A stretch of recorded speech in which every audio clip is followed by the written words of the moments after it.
Ini SK KPU tanggal 21 Agustus. Bapak bisa terangkan isinya dan apakah ada logika hukumnya atau dasar hukumnya? SK 731 itu kalau saya baca di bagian lampirannya itu sebetulnya respon terhadap permintaan informasi dari seseorang. Jadi kalau nggak salah namanya Pak Komarudin kalau nggak salah. Pengacara. Lalu KPU untuk merespon sebelum memberikan dokumen dia melakukan uji konsekuensi. Jadi ada timnya, tim PID melakukan uji konsekuensi dan kesimpulannya adalah 16 item yang itu menjadi persyaratan ketika pasangan calon presiden dan wakil presiden mendaftar ke KPU itu dinyatakan dokumen yang dikecualikan.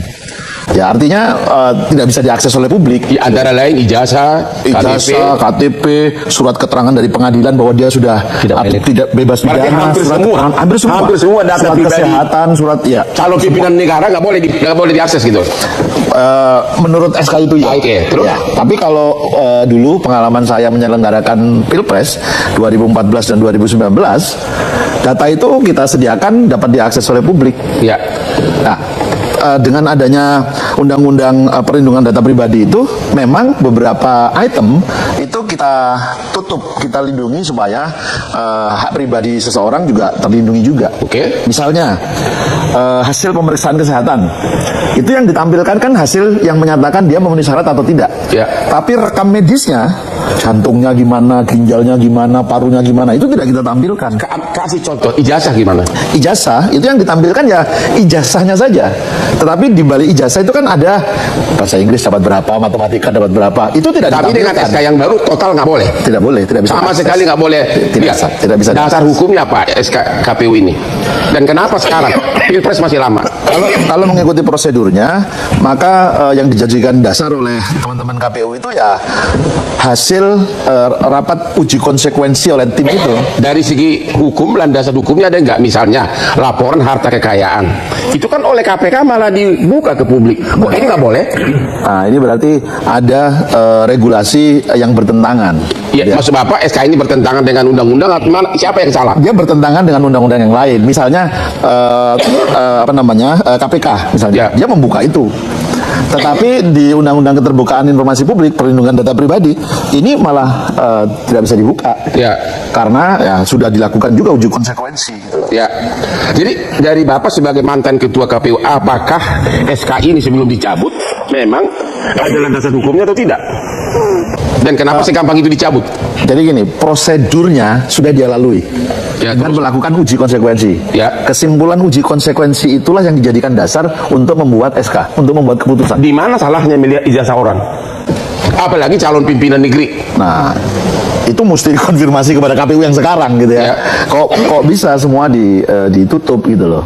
Bahkan ketika mereka membuat konferensi pers menyatakan bahwa SK itu batal, saya juga punya pertanyaan. Loh, ketika kamu menetapkan keputusan itu melalui uji konsekuensi.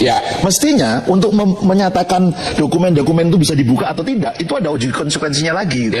Nah, ini kan tidak dilakukan.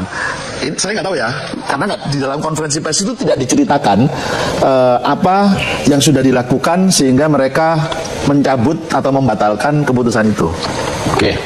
Pak DPR, apakah Bapak kan membawahi Komisi 4, membawahi KPU, apakah DPR tahu tentang ini dan apakah setuju? Secara normatif kan Komisi 2 DPR RI itu memiliki dua fungsi legislasi terkait kepemiluan. Satu, membahas rancangan undang-undang menjadi undang-undang di bidang kepemiluan. Yang kedua, kami menerima konsultasi atau membahas seluruh rancangan peraturan KPU untuk diterapkan. Rancangan PKPU. Termasuk ini? Bukan. Untuk menjadi peraturan KPU. Yang dipilih oleh KPU hari ini itu bukan peraturan KPU, tapi keputusan Komisi Pemilihan Umum. Itu tidak masuk kewenangan DPR dalam domain itu. Nah, yang menjadi pertanyaan kalau kita orang hukum, kenapa kok pilihannya itu bukan peraturan KPU, tapi kemudian keputusan KPU? Dari segi substansi harusnya apa? Dari sisi substansi harusnya peraturan, karena ini mengatur. Kalau keputusan itu memutuskan satu objek yang bersifat konkret. Berarti mau menghindari DPR? Itu menjadi pertanyaan bagi Komisi 2. Menurut DPR? Itu menjadi pertanyaan bagi Komisi 2 dan kami sebetulnya ingin memanggil KPU Republik Indonesia pada Senin yang akan datang. Tapi kemudian mereka terlanjur membatalkan keputusan KPU nomor 731 tahun 2020. Apakah tidak dipanggil juga? Segampang itu mencabut? Kami akan tetap mendalami, melakukan klarifikasi. Yang kedua yang akan kami klarifikasi adalah kenapa keputusan ini atau dasar aturan ini dikeluarkan di tengah tidak ada lagi tahapan terkait dengan pemilihan presiden. Ya. Normally, seluruh ketentuan peraturan terkait dengan tahapan pemilu itu diajukan beberapa saat sebelum tahapan itu dilakukan. Ya. Jadi misalnya ini tahapan pendaftaran capres-cawapres. Dulu zaman Mas Arief, 2-3 bulan sebelumnya rancangannya dimasukkan ke Komisi 2, lalu kemudian kita bahas, kita sahkan. Ya. Ini kan Masih matahari baru terbit dari timur, masih jauh sekali Ya. baru ke ufuk barat. Jadi ini ada dua hal, substansi, dasar aturan yang digunakan, yang ketiga adalah momentum yang kurang tepat. Dan momentum yang kurang tepat ini di tengah arus publik yang menginginkan seluruh kementerian lembaga negara termasuk DPR di dalamnya itu semakin terbuka.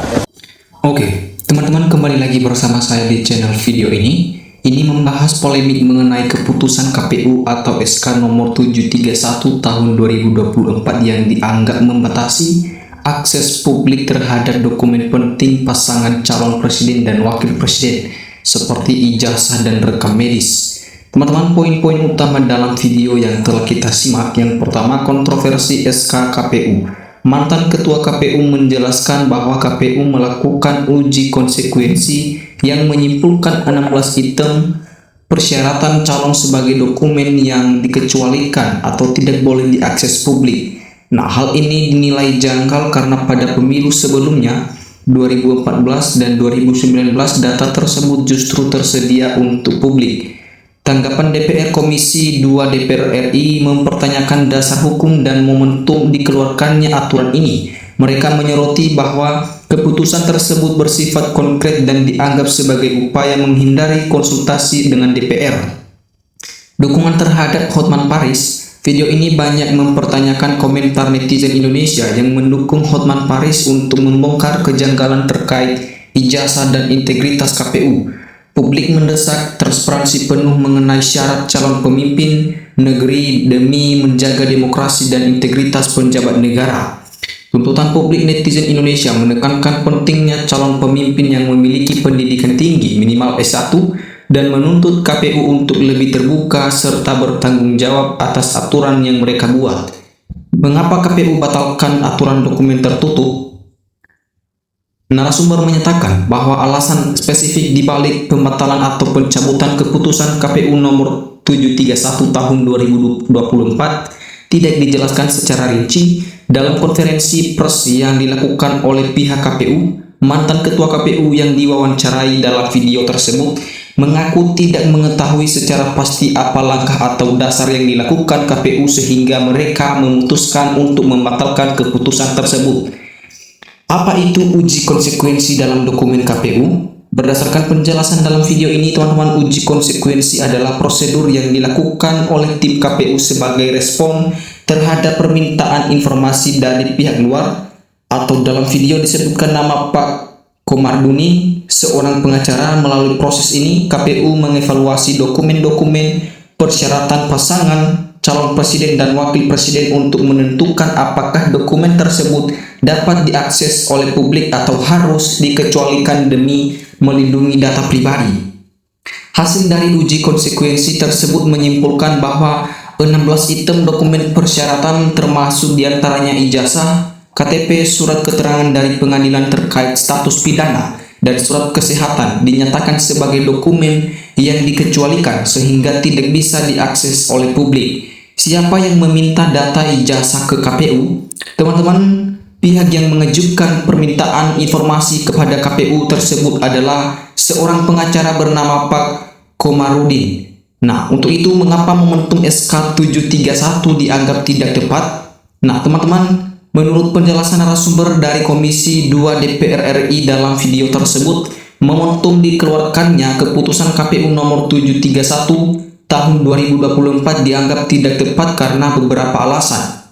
Yang pertama, tidak ada tahapan pemilu yang relevan. Aturan tersebut dikeluarkan di saat tidak ada tahapan terkait pemilihan presiden yang sedang berlangsung. Biasanya peraturan terkait tahapan pemilu diajukan dan dibahas bersama DPR beberapa bulan sebelum tahapan tersebut dilaksanakan, bukan saat situasi sedang tenang. Arus keterbukaan informasi. Keputusan ini diambil di tengah arus publik yang justru sedang menginginkan seluruh kementerian dan lembaga negara, termasuk DPR, untuk menjadi semakin terbuka dan transparan, sehingga langkah KPU menutup dokumen ini dinilai berlawanan dengan semangat tersebut. Mengapa pendidikan tinggi penting bagi penjabat negara? Publik menekankan pentingnya calon pemimpin atau penjabat negara memiliki pendidikan tinggi minimal S1 karena beberapa alasan. Yang pertama, integritas dan kualitas. Publik menginginkan pemimpin yang berkualitas, berpendidikan tinggi, berpengalaman luas, serta mampu berpikir positif dan aktif dalam menjaga kedamaian negara. Menjaga semangat generasi muda, adanya pemimpin yang hanya lulusan SMA dianggap dapat mematahkan semangat generasi muda atau Gen Z yang sedang menempuh pendidikan tinggi. Mereka merasa percuma sekolah tinggi jika jabatan publik justru bisa diisi oleh mereka yang hanya berpendidikan setingkat SMA. Transparansi dan pembuktian. Publik merasa perlu adanya bukti pendidikan yang jelas untuk menghindari keraguan dan kejanggalan terkait kualifikasi pemimpin, sehingga masyarakat merasa bangga melihat pemimpin yang memiliki integritas dan keterampilan yang teruji. Mengapa publik ragukan integritas KPU saat ini? Publik meragukan integritas KPU terkait keputusan tersebut karena beberapa alasan.